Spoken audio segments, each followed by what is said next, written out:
Allô tout le monde, j'espère que vous allez bien. Alors aujourd'hui, comme vous avez vu dans le titre de la vidéo, je vais vous parler de mon expérience avec les troubles alimentaires.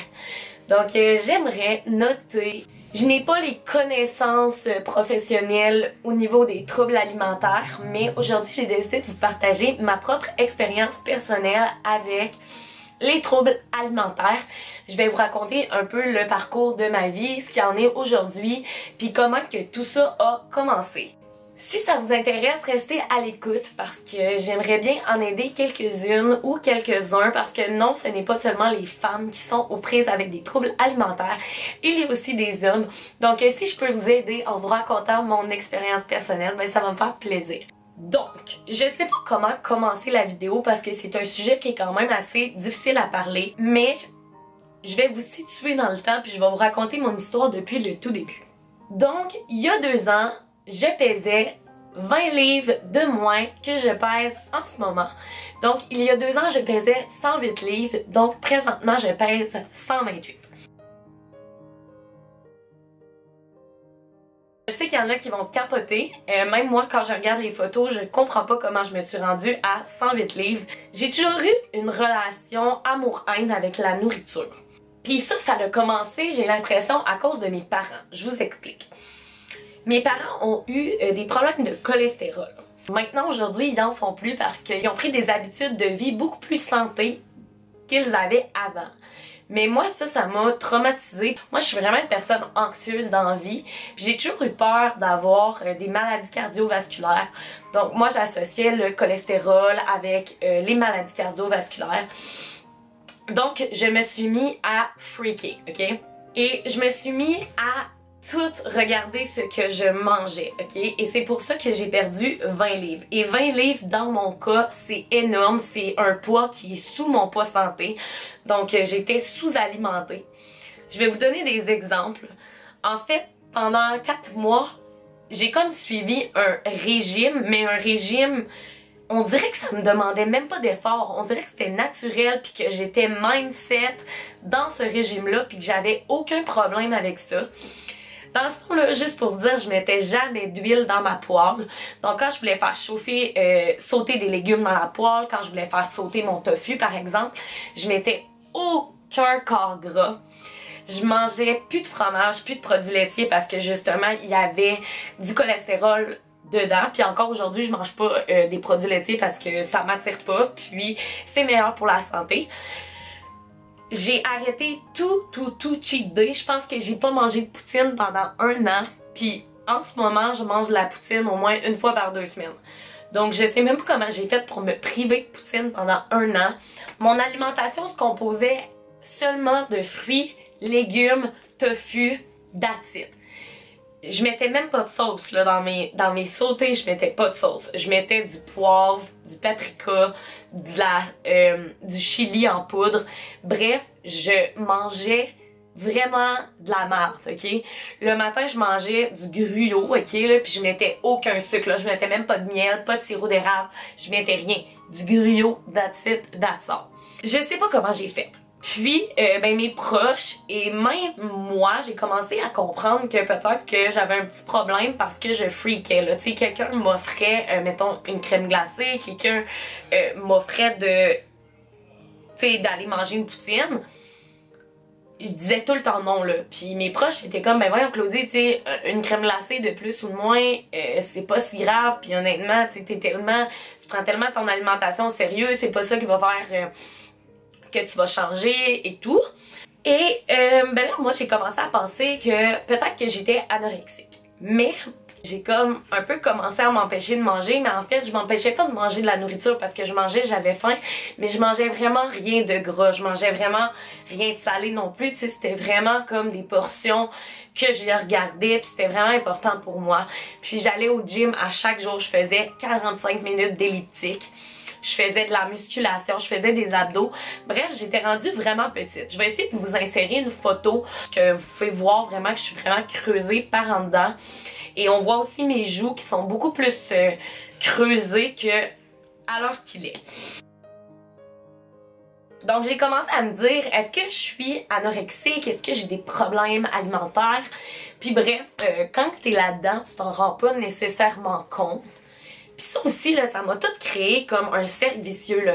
J'étais anxieuse si je mangeais de la malbouffe, donc j'ai comme arrêté de manger de la malbouffe pour arrêter d'être anxieuse. Tu sais, mettons, juste pour vous dire, j'ai arrêté la bière, le vin parce que ça faisait engraisser, donc je buvais juste du vodka soda, du gin soda. Bref, je buvais vraiment comme tout le temps de l'eau, j'avais arrêté tous les jus. Bref, je pense que vous connaissez un peu le pattern. Sauf que, à un moment donné, mon corps a décidé que, Calice Claudie, je suis en manque de quelque chose.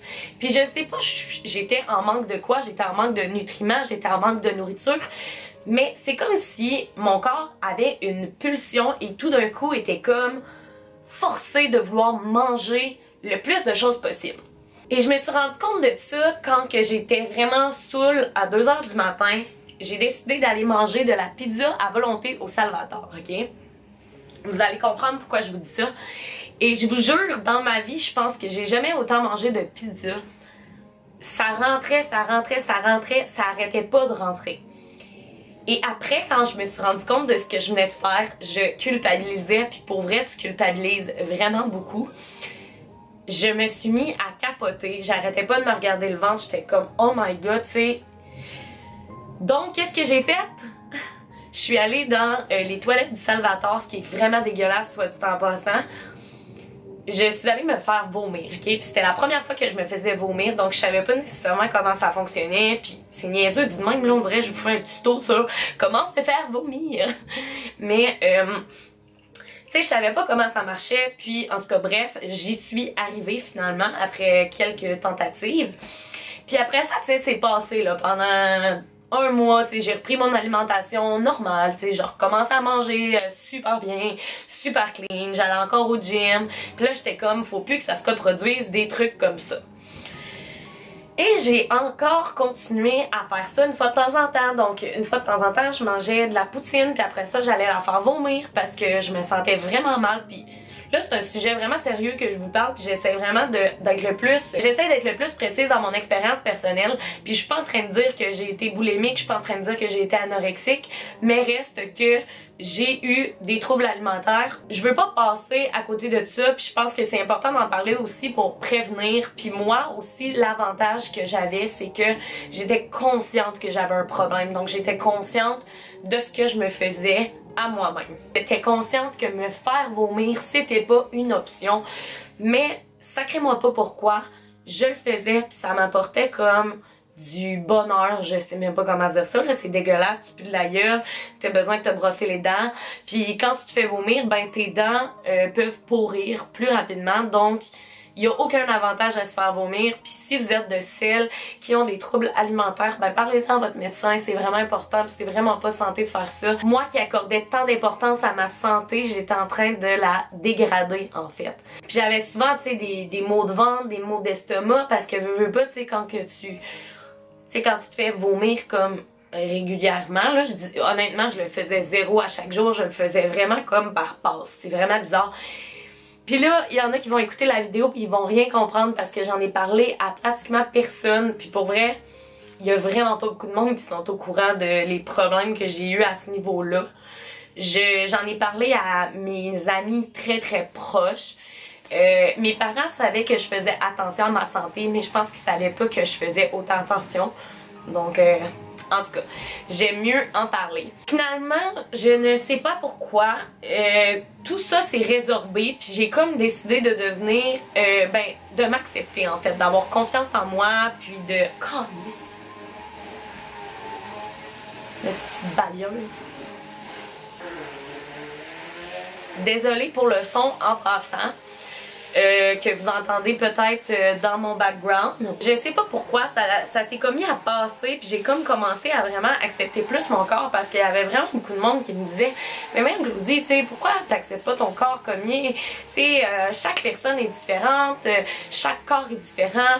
Puis bref, j'ai comme commencé à m'accepter plus comme j'étais. J'ai commencé à prendre vraiment beaucoup de confiance en moi, puis de là, ben, j'ai créé comme mon Instagram, puis mon Instagram est comme vraiment venu focusser sur le body positivisme.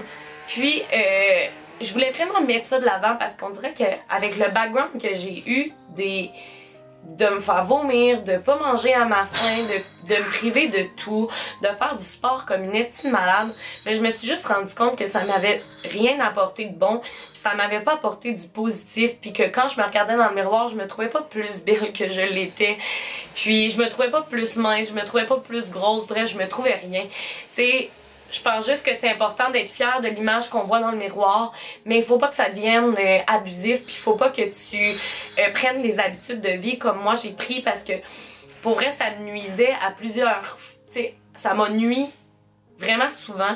Tu sais, quand j'étais au resto, j'étais vraiment stressée, je prenais genre de la salade, je mangeais comme pas ma faim jamais. J'avais tout le temps faim, mais j'avais pas faim en même temps. C'est comme si mon corps se restreignait de manger parce qu'il était comme là, si tu manges, tu vas trop manger, tu vas vouloir te faire vomir, puis c'est pas une bonne idée. Puis c'est tellement illogique avec la personne que je suis parce que, tu sais, comme je l'ai dit là, l'image que je projette sur les réseaux, c'est vraiment une image de fille qui s'accepte, qui accepte son corps, puis pour vrai, je l'accepte mon putain de corps. C'est juste une question de santé. Je suis comme, oh my god, j'ai mangé de la poutine, je vais faire du cholestérol, je vais faire une crise de cœur. Je sais, c'est fou là, genre, c'est vraiment une roue qui tourne là. Bref, c'est comme un peu de l'anxiété, en même temps d'une peur irrationnelle, en même temps, je me prive de certaines choses. Mais l'inquiétez-vous pas, je mange ce que je veux, je mange ce que ça me tente. Je fais de l'escalade quand ça me tente, donc j'y vais pas nécessairement tous les jours pour me brûler des calories. Puis, comme je l'ai dit, ce n'est pas une question de poids, c'est une question de santé.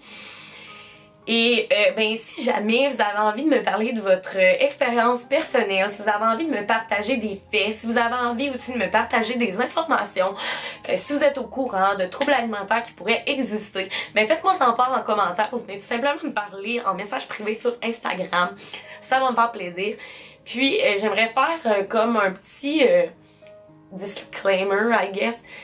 Je suis pas là pour me plaindre de quoi que ce soit. Je suis pas là pour vous étaler mes problèmes parce que pour moi c'est un problème qui est derrière moi.